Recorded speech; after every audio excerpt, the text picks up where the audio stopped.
Good morning, good afternoon, and good evening. I am Joey Francis, your life, your love, and your relationship coach. Thank you so much for joining me. Dating is supposed to have some fun in it. And I know for some of you that might actually sound ridiculous, which is kind of sad. Depending on what you have been through, dating might not feel fun at all. It might feel tiring. It might feel repetitive. It might feel like opening the same door over and over again and finding a different version of the same disappointment standing on the other side. You go online, you swipe, you match, you have the same small talk, you ask the same questions, you try to figure out if the person is real, honest, single, important one, emotionally available, and capable of holding a conversation without turning the whole thing into a job interview or a therapy session. After a while, that does get exhausting. I understand why people become cynical, why people get tired before the date even happens. You could reach a point where you are no longer excited to meet someone. You are just hoping they don't waste your time. That is a very different energy. And when dating starts to feel that way, something beautiful gets lost. The possibility gets lost. The curiosity gets lost. The part of you that used to get a little excited about meeting someone new slowly disappears. And obviously, that's what I want to talk to you about today. Talk to you about today. That's what I want to talk about today to you. That's better. Because I do believe, ladies and gentlemen, dating should be fun. But I also think the way it becomes fun changes as you get older, wiser, hopefully, and more honest with yourself, even more important. See, when you're younger, dating can be fun because you know nothing. You're just going on attraction, excitement, curiosity, and impulse. Someone is cute. They make you laugh. There's chemistry. And that was enough to see what happens. Then life teaches you a few things. You get hurt. You choose wrong. You ignore the things you should have paid attention to. You stay longer than you should have stayed. You confuse attraction with compatibility. You learn that a spark can feel incredible and still lead you directly into a situation that makes no sense for your life. So you become more careful. And that's normal. That's what growth is. That is part of becoming a person who dates with more intention. Their problem is that some people become so careful that they lose the ability to enjoy anything. They approach every person like a future problem. They go into every date already bracing for disappointment. Their standards are present, which is good, but the experience has no softness left in it. And that is a very hard way to date. Never mind, a hard way to live. Because when you remove all the joy from dating, you might protect yourself from some disappointment. Absolutely. But you also make it impossible for something good to reach you. The goal is to stay open without becoming careless. And that is the balance. A close friend of mine reminded me of that this past weekend. For you, it's probably like a month ago. She had a date with a guy she had known for a little while. This was not some random person who appeared out of nowhere. She already knew him a bit, knew him enough that there was some curiosity there. But they have never gone out on what you would call a real date. But there was definitely interest. There was attraction. There was that little feeling people get when someone caught their attention and they're trying not to make too much of it. Easily put, she had a crush on him. And I love that.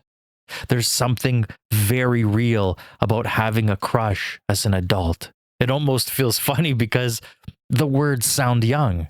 It sounds like school hallways, nervous glances, and trying to act normal around someone you secretly like. But adults get crushes too. Of course we do. I know that I still do. And little side tangent. When I do, I actually tell the person that I have a crush on. I just straight up tell them, like, listen, you know what?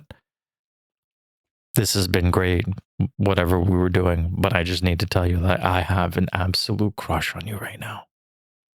See, we still want to feel excited. We still want to feel chosen. We still want to look forward to seeing someone and wonder what might happen between the two of you.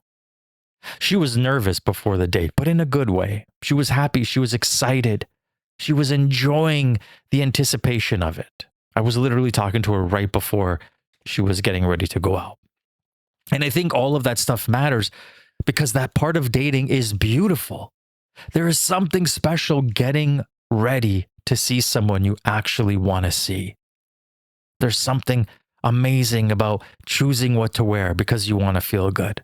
There's something alive about that moment before the date starts, when the whole thing is still unknown and there's a small part of you that thinks, maybe this could be something.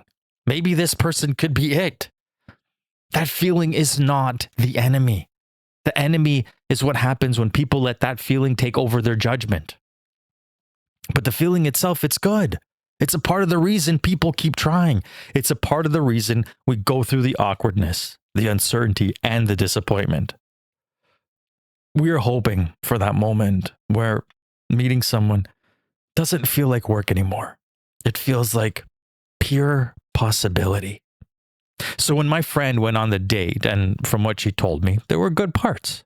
She was attracted to him. She liked him. She wanted it to go well. That is important because this was not a date she dragged herself through. She had emotional investment in the possibility. Then something happened.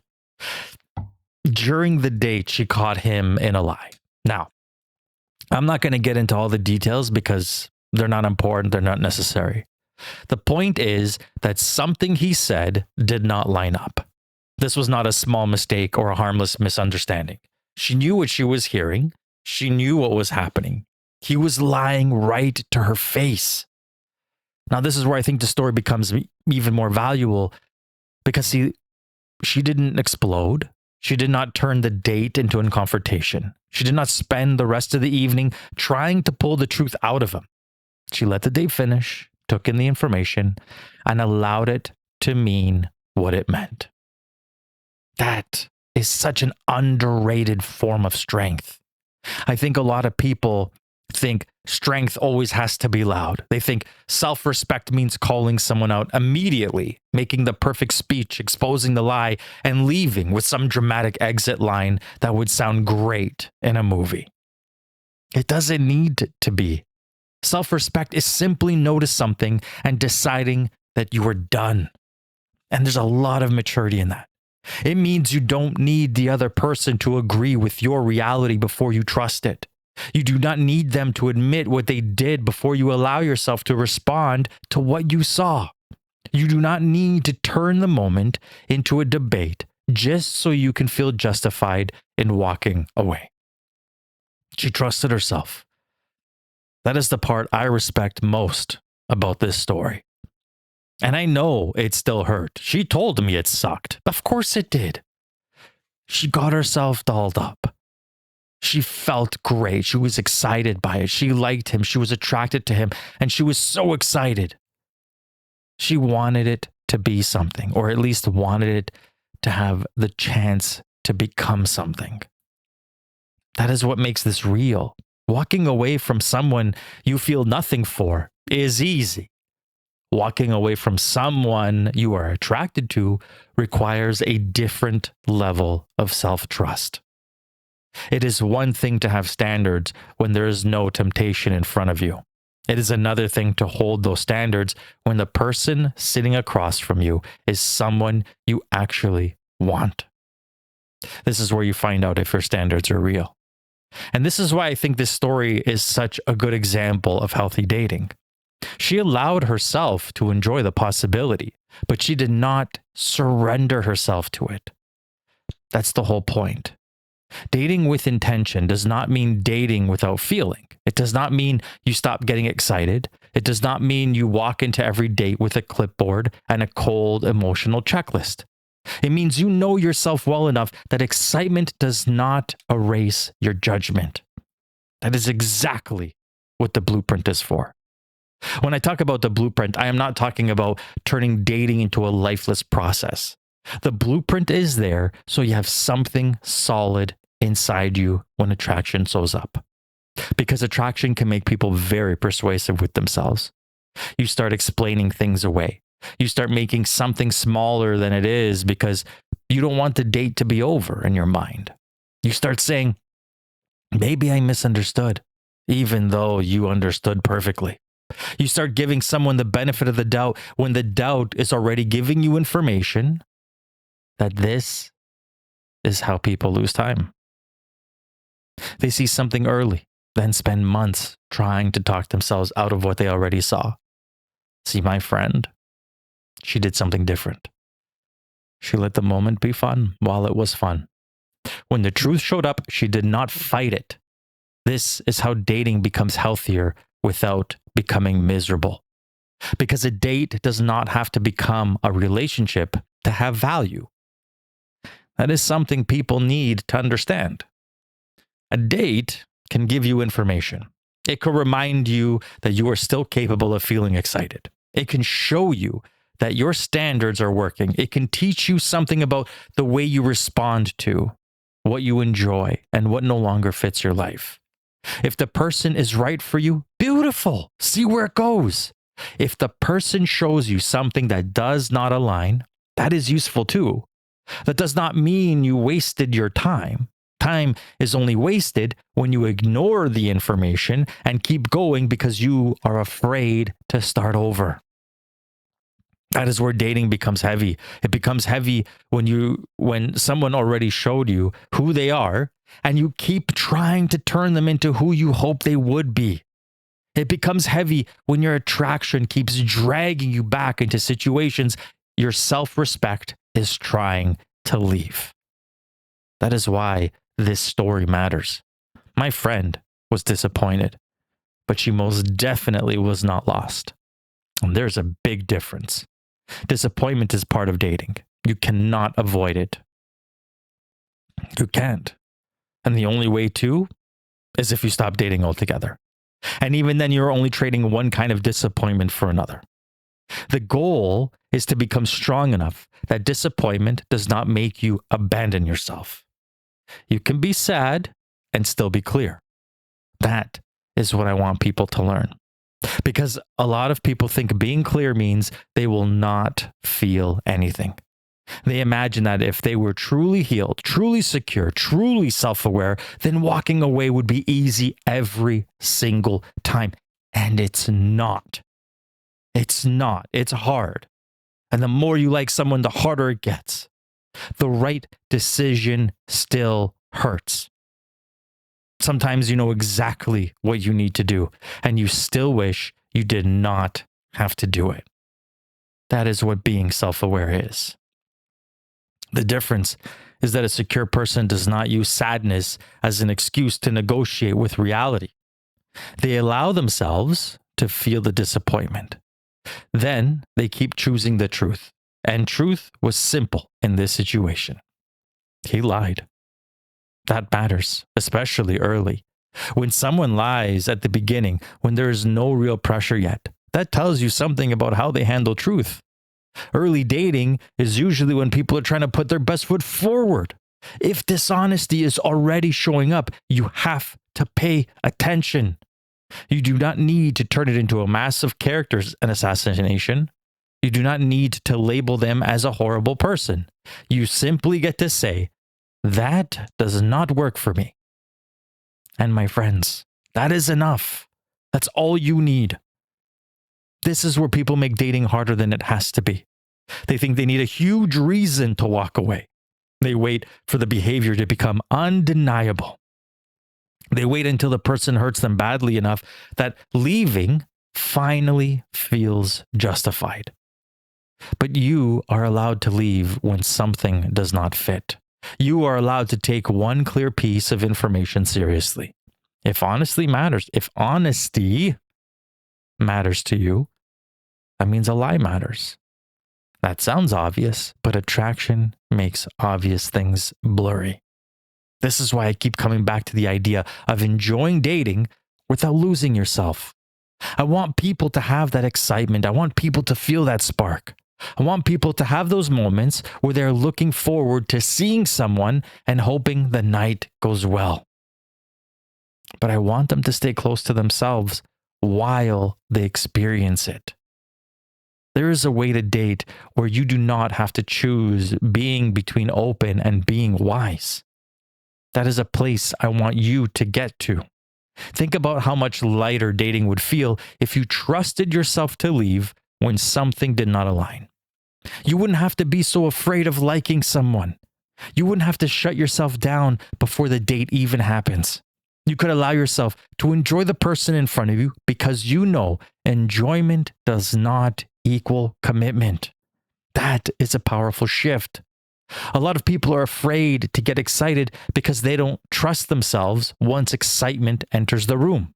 They know their own pattern. They know they tend to attach quickly. They know attraction can make them too forgiving. They know they have stayed in wrong situations before because the beginning felt so good. So what do? They try to protect themselves by becoming numb. And I understand the instinct, but numbness is not the same as wisdom. Wisdom is being able to feel something and still stay honest. And that is what my friend did. And that is why I think, in a strange way, the date was still successful. Romantically, no. It didn't go where she hoped it would. Personally, it showed her something more important. It showed her that she can still be excited. She can still feel attraction. She can still enjoy the beginning. And when something does not align, she can still choose herself. That is self-trust. And self-trust is what makes dating fun again. Because when you trust yourself, dating stops feeling like a dangerous place where one wrong person can pull you completely off course. It becomes a place where you can meet people, learn about them, learn about yourself, and decide what belongs in your life. That does not mean every experience feels good.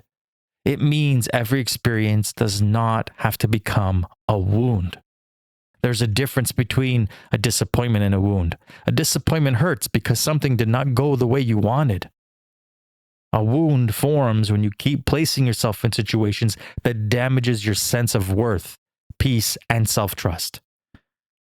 One disappointing date does not need to become a wound. It can simply be a date that gave you an answer.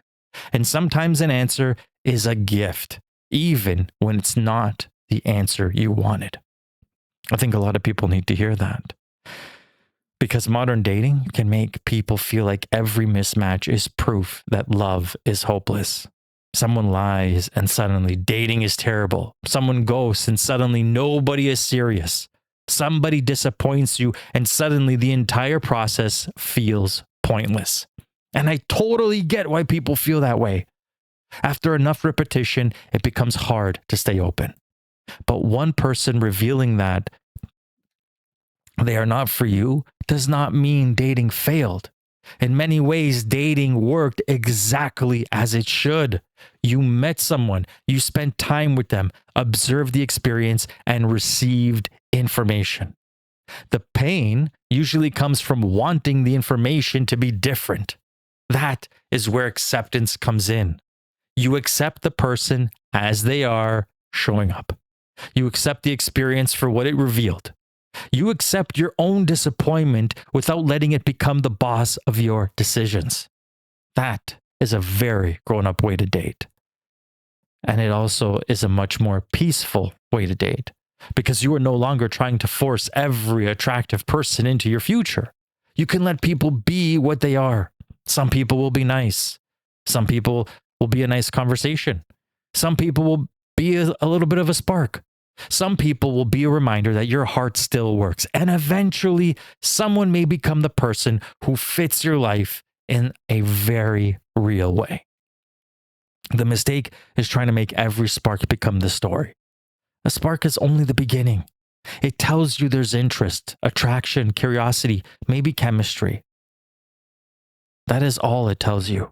Character takes longer to reveal itself. Compatibility takes longer. Emotional maturity takes longer. Consistency takes longer. So enjoy the spark, but do not worship it. That might be one of the biggest lessons in this episode. Attraction is wonderful, but it is not proof.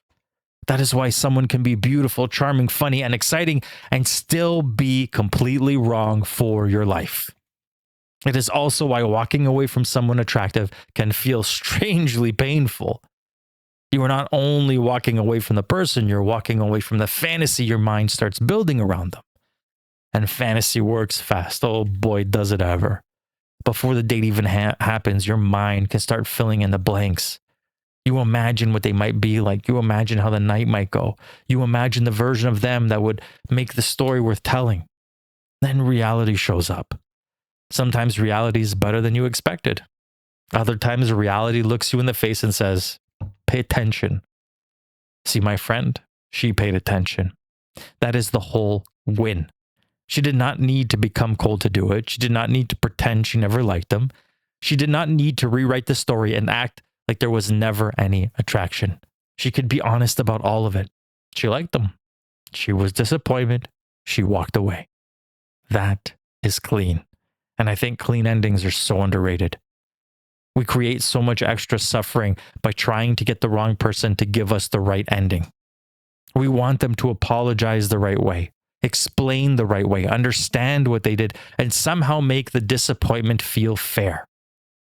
Sometimes you do not get that. Sometimes the cleanest ending is the one you give yourself. You notice what's happening. You decide what it means for your life. You leave without needing the other person to become someone different before you allow yourself to move on. That is strength. So, where does that leave us? I think it leaves us with a better way to approach dating. Go on the date. Let yourself enjoy the parts that are enjoyable. Allow the excitement to exist without treating it like a promise. Pay attention to how the person handles truth, communication, effort, and respect. Afterward, be honest with yourself about what the experience actually showed you. That is dating with intention. It does not need to be dramatic. It does not need to be heavy. It does not need to turn every date into a full investigation of someone's childhood and attachment style. It can be lighter than that. Two people meet, they talk, they feel the energy. They see what becomes clear. That is a date.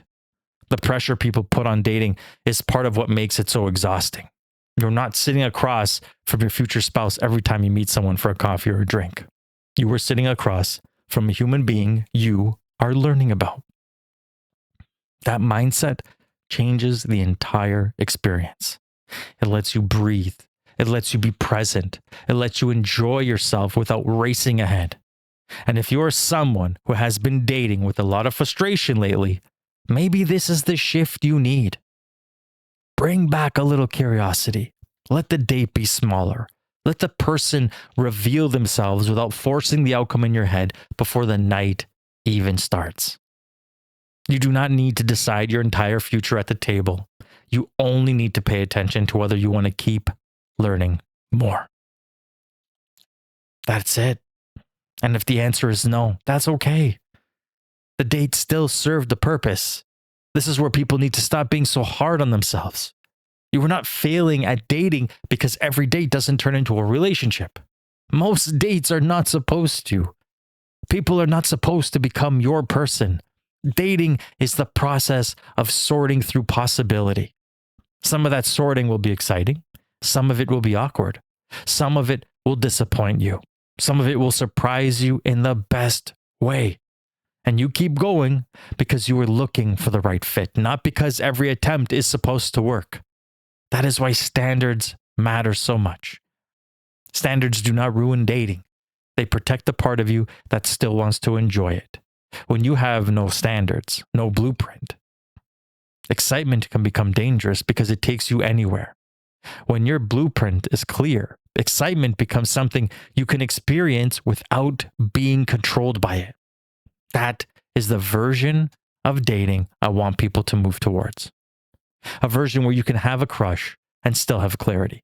A version where you can enjoy the date and still notice the truth. A version where disappointment does not make you bitter because you know you stayed loyal to yourself. That is what my friend did. And I hope she gives herself credit for that because it is not a small thing. A lot of people would have ignored the lie because he was attractive. A lot of people would have told themselves, too early to judge. A lot of people would have gone on 2 or 3 dates just to see, even though they already know what they saw. She saved herself from all of that. That is what confidence looks like in dating. It's not arrogance. It's not emotional distance. It's not acting like you do not care. Confidence is caring and still choosing what is right for you. So yes, dating can be fun again. It becomes fun again when you stop making every date carry the weight of your entire future. It becomes fun when you allow yourself to enjoy possibility without turning possibility into commitment. It becomes fun again when you trust yourself enough to walk away from what doesn't fit. And maybe that is the biggest point of all. The fun does not come from pretending nothing can go wrong. The fun comes from knowing that even if something does go wrong, you will not abandon yourself to make it right. That is freedom. That is how you get to be open without being foolish. That is how you let yourself feel something without losing your balance. So if you are dating right now, I hope you give yourself permission to enjoy parts of it again. Enjoy getting ready. Enjoy the conversation when it's good. Enjoy the little nervous feelings before you walk in. Enjoy discovering someone new. And if the truth shows up in a way you did not want, trust yourself enough to listen. That is the balance. That is the work. That is how dating becomes something other than a burden, because the right person is not going to require you to become cold before you meet them. They are not going to require you to abandon your joy just to protect yourself from every possible disappointment. You are allowed to stay human. You are allowed to feel excited. You are allowed to hope. Just stay honest while you do it. That is where the power is. If this episode hit home for you, or if you're trying to figure out how to date with more clarity without becoming closed off, well, you know exactly where to find me. That is joeyfrancis.com. That's joeyfrances.com. And there you can send me a message. You can find my books and you can learn more about the work that I do. And remember this, dating can be fun again when you trust yourself enough to enjoy the spark and still choose what is right for you. Until next time.